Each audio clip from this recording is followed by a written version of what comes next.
In this video, we'll show you how to set a battery charge limit on your HP laptop.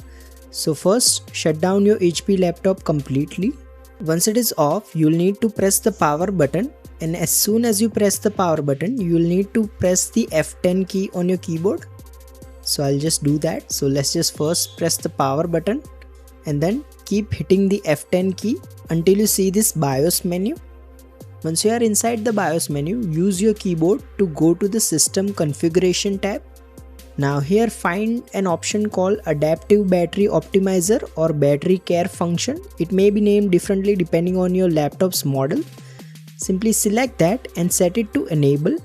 Once you have done this, simply press F10 to save and exit changes. Once you do this, your HP laptop won't charge the battery more than 80%.